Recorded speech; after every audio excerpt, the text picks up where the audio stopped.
¿Qué tal? ¿Cómo les va? En Perfiles de hoy tenemos la grata presencia de tener a Elisa Kukis-Lisnowsky. Bueno, agradeciendo ya haber hecho unos cuantos kilómetros para estar aquí en los estudios, pero es una historia de lucha, ¿no? Es una historia de lucha a partir de los padecimientos de su hija Claudia, ¿no? Y la comprensión del derecho que tenemos de disponer de nuestra vida. La muerte es una cuestión inevitable, ¿no? Y bueno, a partir de su situación familiar, que después nos va a contar, bueno, emprendió una lucha que lamentablemente no sé si no está en la agenda política hoy en día, pero hay proyectos en el Congreso de la Nación de la forma de llegar a la muerte, ¿no? La muerte es inevitable, ¿no? Pero se ha llamado muerte digna. Algunos dicen que la muerte es muerte, no es digna o indigna, es la muerte. Pero de sobrellevarla de la mejor forma posible, de tratar de, en los últimos momentos de la vida, tratar de ser feliz. No sé si es el término, pero tratar de ser feliz. Estamos hablando ni más ni menos de la muerte asistida o la eutanasia, ¿no? Como se llama, y es un debate mundial. Tenemos ejemplos muy cercanos como el del cineasta Jean-Luc Godard, por ejemplo, en Suiza, donde está legalizado desde la década del 40 del siglo pasado, ¿no? Este tema, la posibilidad de una muerte asistida, de tener dignidad al momento de morir, el tema Alain Delon, bueno, muchos otros temas que han puesto en escena esta cuestión y que, bueno, vamos a hablar con Kukis-Lisnowsky aquí en Perfiles de Época.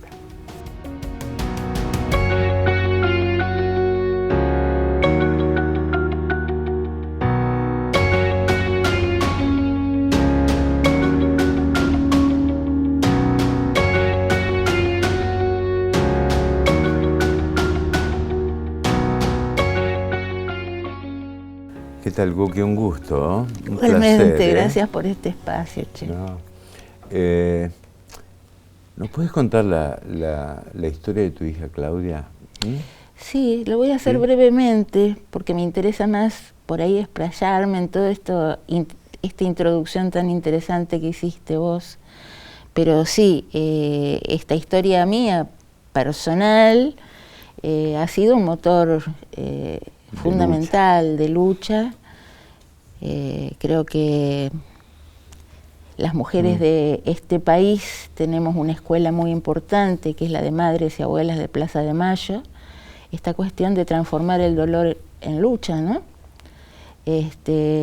Bueno, sí, mi hija Claudia hace 3 años que falleció de un cáncer de ovarios muy agresivo. La peleó de todas las formas posibles. Ella era una muchacha absolutamente saludable y vital, con muchas ganas de vivir, o sea que este pronóstico que era de entrada era como de 2 años de sobrevida, fueron 5 años. En esos 5 años pasó de todo, fue como una montaña rusa, ¿no? Tuvimos, bueno, el apoyo y el cariño de gran parte de nuestro entorno, y la solidaridad también, porque ella vivía en Montevideo, había que viajar, había que comprar dólares, somos una familia de trabajadores, o sea que se hizo una campaña muy importante, que apuntaló este acompañamiento desde todos los lugares posibles, ¿no? Bueno, Claudia tuvo 4 operaciones, pasó por todos los tratamientos medicamentosos, quirúrgicos, de todo tipo, tratamientos alternativos. O sea, nos prendíamos de todo lo que existe, medicina no tradicional. Ella vivía en Montevideo y viajaba a Buenos Aires también a hacer interconsultas en el Fleming. También una ONG que se llama Salud, que trabaja fundamentalmente sosteniendo la parte emocional en los pacientes con graves diagnósticos, ¿no? Para simplificar,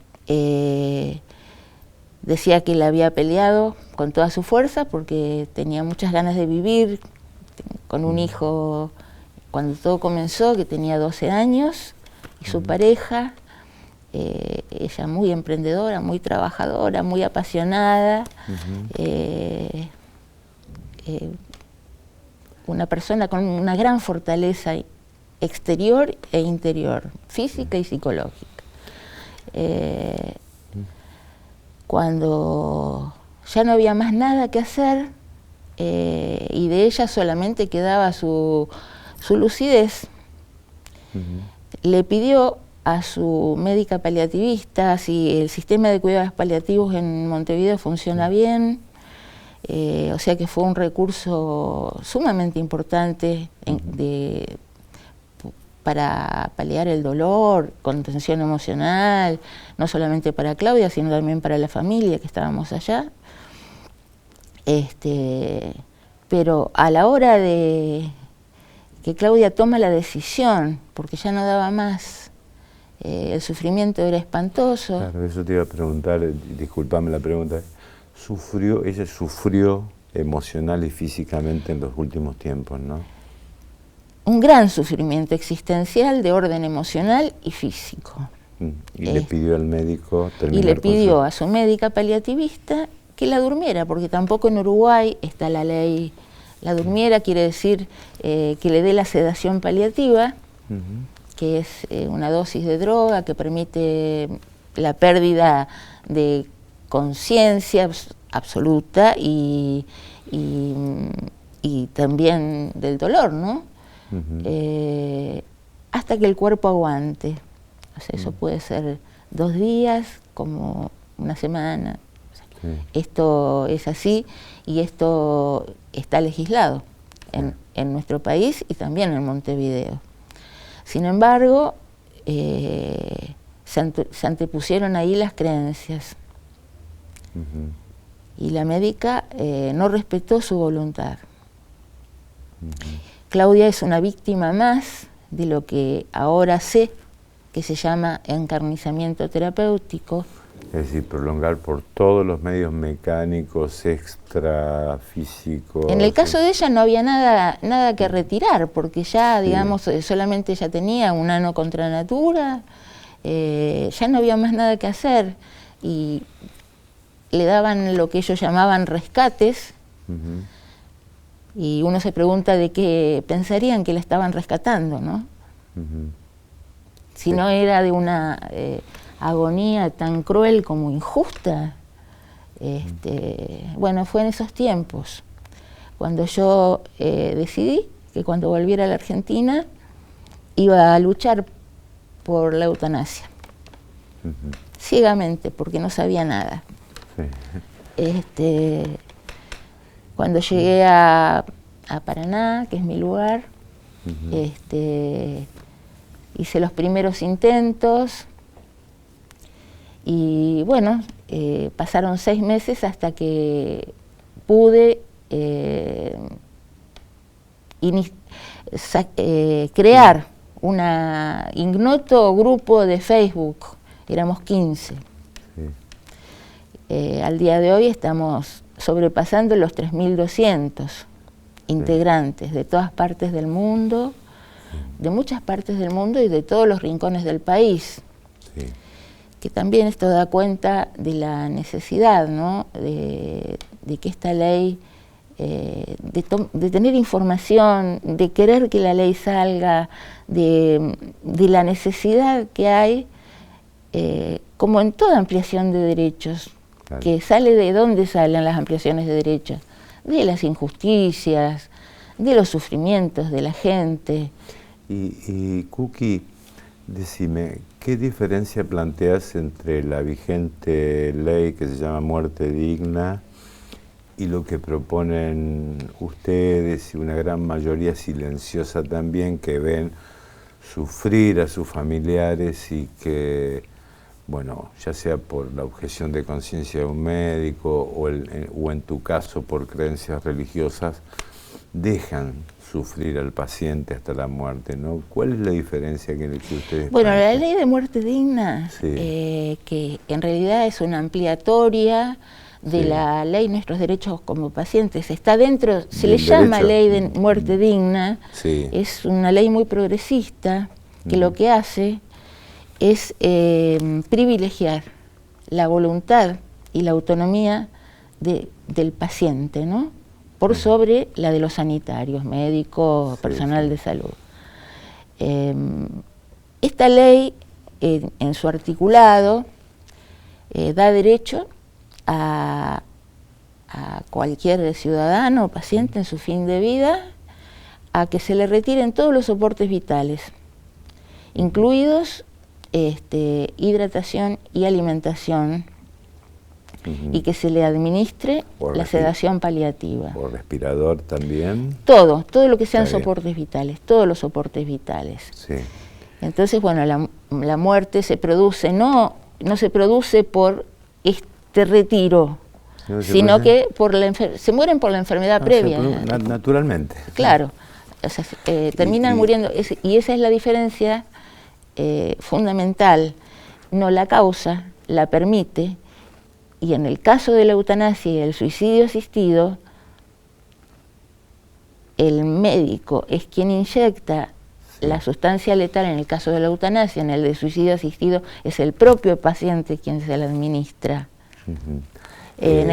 Perdóname, en el caso de mi hija no había nada que retirarle. Está bien, sí. Porque no había nada que retirarle. Y lo que proponen, Kuki, es que cada uno tenga el derecho de decidir sobre su vida por distintas circunstancias, más allá de que la muerte sea irreversible o una enfermedad terminal o como quieras llamarlo. ¿Por qué? Porque Godard dijo, estoy agotado de la vida, por ejemplo, ¿no? Sí. Y Delon dice, bueno, ya cumplí un ciclo en la tierra o en donde sea, ¿no? Es decir, lo que proponen ustedes es que la persona tenga el derecho de decidir, ¿no? Es un derecho inalienable, o sea, decidir sobre la propia vida. Eso está en todos los tratados internacionales de derechos humanos, especialmente en el de Costa Rica, que dice con toda claridad esto de que no se puede, no es posible. Lo voy a leer porque realmente es muy interesante eso, cómo lo plantea. Sí. Y estamos en el campo de los derechos humanos. Dice así: la protección que otorgan a los derechos de toda persona, a la vida digna, al reconocimiento y al respeto de su dignidad, a la integridad física, psíquica y moral, a no ser sometida a torturas ni a tratos crueles, inhumanos o degradantes, al trato digno, al bienestar y la salud física y mental, especialmente a la asistencia médica, a la no injerencia arbitraria y abusiva en su vida privada y a la libertad de elección. Esto es viejo. Sí. O sea que nosotros en realidad ya tendríamos que tenerlo hace mucho tiempo. Kuki, te propongo una pausa de 1 minuto, ¿puede ser? Sí. Me gustaría preguntarte, bueno, estaríamos hablando horas, ¿no? Pero me gustaría preguntarte qué ocurre cuando el paciente no es consciente de ese derecho a decidir por ejemplo. Entonces me gustaría preguntarte sobre si esto, digamos, también reglamenta lo que proponen ustedes, la objeción de conciencia de un médico, es decir, bueno, yo peleo por la vida del paciente, pero a su vez lo veo sufrir infrahumanamente o, bueno, como se llama, el encarnizamiento terapéutico, ¿no? Sí. Todos esos temas me parecen importantísimos, ¿no? Enseguida regresamos.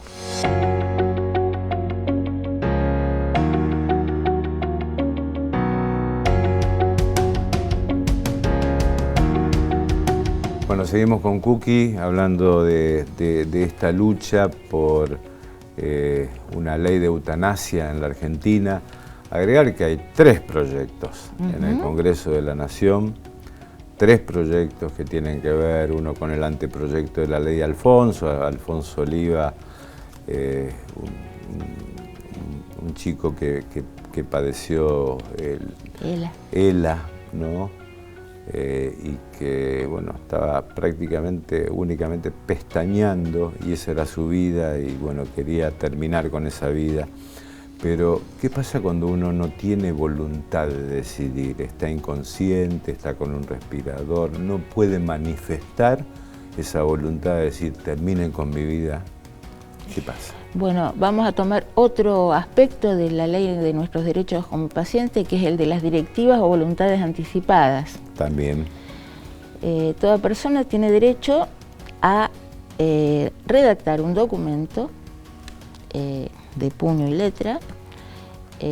Puño y letra, quiero decir, también se puede escribir. O se llama hológrafo o puede ser hoy en computadoras. Pero sí, puede ser de las dos formas. Puede ser hológrafo como un testamento. Claro, es un también se le llama testamento vital, que en ese testamento uno explicita qué es lo que quiere y qué es lo que no quiere para el final de su vida. Deja su voluntad anticipada respecto de cómo quiere o cómo no quiere que sea el final de su vida, incluso cómo quiere que sean sus exequias, qué quisiera hacer con su cuerpo, si lo quiere donar a la ciencia, si quiere cremarlo, si quiere donar los órganos, bueno, todo lo que se le ocurra, si quiere música, si quiere que haya velorio, si no quiere... Si quiere hacer una fiesta. Si quiere hacer una fiesta. O sea, cada persona tiene el derecho, digamos, a expresar esta voluntad en un documento que se llama de directivas anticipadas, con su firma y la de un representante. Ahora, Kuki, ¿qué pasa, por ejemplo, de alguien que no lo pensó en su vida, porque uno no piensa permanentemente mañana me muero, ¿no? Y de pronto sufre un accidente y queda sin conciencia También lo prevé la ley. A ver. La ley que ya tenemos, estoy hablando de la ley vigente. Un familiar cercano, personas que no tienen familiares, que puede ser un allegado, puede ser un amigo, puede solicitar. Pero eso está contemplado también en los proyectos que ustedes envían, ¿no? O por lo menos en realidad, luchan. en los proyectos nosotros ya tenemos este piso que es el de nuestros derechos como pacientes. Sí. La ley lo que dice es que tiene que ser expresa voluntad del paciente. Esto tiene que ver también con que las leyes deben ser muy seguras para evitar todo lo que sea manipulación. Esto también, manipulación bueno. Sí. Algún texto periodístico en su momento habló que también había, digamos, suicidios clandestinos, digamos, para decirlo alguna, asistido en forma clandestina, bueno, no sé si eso. Pero no es paradójico que el suicidio no está penalizado por el Código Penal. Hay que hablar de esto porque no está penalizado. Aparte, no hay más sujeto de acción penal si una persona se muere, ¿no? Sí. Sin embargo, hoy, digamos, estamos ante este escollo de no poder tener un suicidio asistido, ¿no? Y bueno, y podemos ahí hacer una gran diferencia entre lo que es el suicidio sin la ley y lo que es el suicidio con la ley. Los suicidios sin la ley son hechos muy traumáticos, no solo para la persona que fallece de modo violento en general, sin hablar de los suicidios fallidos que tienen, pueden tener graves consecuencias, sino también por lo que implica para los familiares que se enfrentan a un trauma que no pueden resolver en el resto de su vida. O sea, esto es así.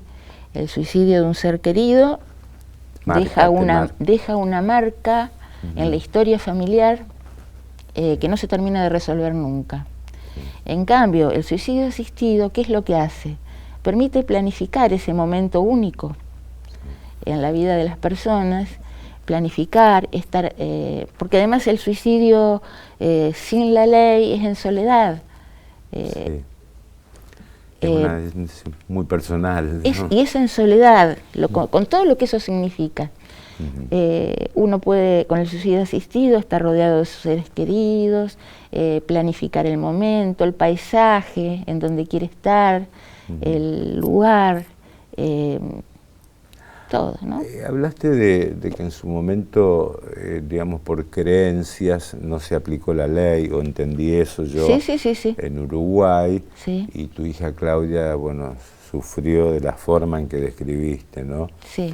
Pero ¿admitís el derecho de la objeción de conciencia de los médicos de decir, esto no lo hago esto está en por la creencia que tengo yo de que la vida, digamos, de prevalecer la vida sobre la muerte? Por un lado lo vamos a introducir a eso. El derecho tiene que impartir igualdad. Igualdad. Esto es, toda persona puede, si quiere, apropiarse de este derecho según sus creencias, o no, según sus creencias y valores, libertad de pensamiento. El derecho no obliga a nadie.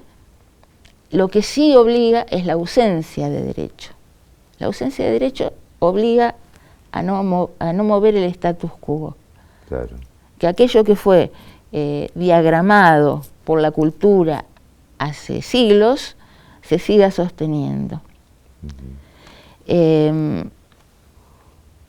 Por supuesto que cada uno va a decidir qué es lo que quiere y qué es lo que no quiere. Lo mismo pasa con el personal de salud. Claro.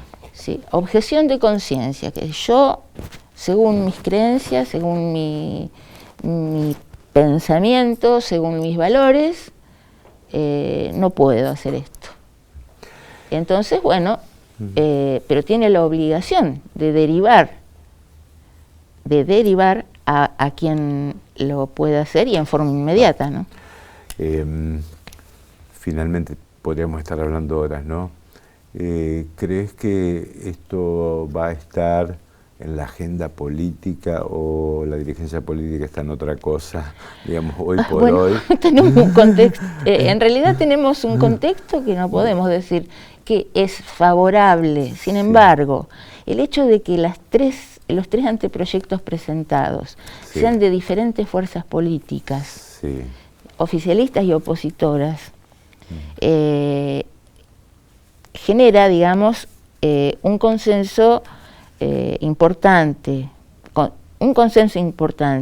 También encuestas que se han hecho en el país, en Córdoba, por ejemplo, nuestro espacio grupal, ahí uno ve con claridad, digamos, que el consenso proviene tanto de la derecha como de la izquierda, como... hay proyectos Juntos por el Cambio, de Frente de Todos. La mayoría de nuestros integrantes tienen creencias religiosas, o sea que la institución iglesia le patea en contra a sus propios fieles. Esto es lo que nosotros vemos en la práctica misma, ¿no? Sí. Quiere decir que más temprano que tarde esto se va a tratar. En agosto íbamos a tener un primer encuentro, una primera instancia de defensa de la ley, a la que me honraron para que viaje. Iba a ser en agosto. Sí. Hasta ahora no hay noticias porque el contexto que nosotros de país nos está moviendo para otro lado. Para otro lado. Por último, muy breve, a pesar de la muerte de Claudia, ¿crees que esto le dio otro sentido a tu vida? Totalmente. ¿Sí? Totalmente. Totalmente.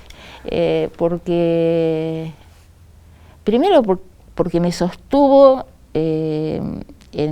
durante el duelo inicial, digamos, porque son duelos que, sí, o sea, que tienen sus idas y vueltas, ¿no?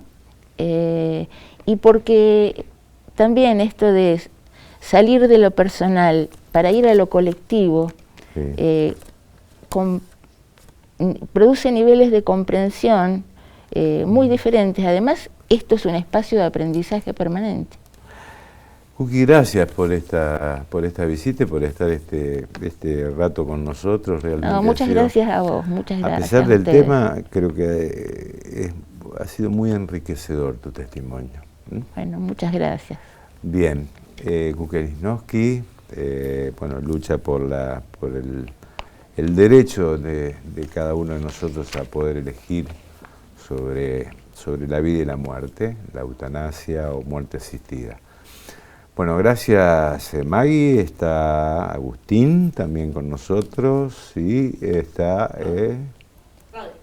Rodri también. Bueno, nuestro equipo de producción, así que hasta nuestro próximo encuentro.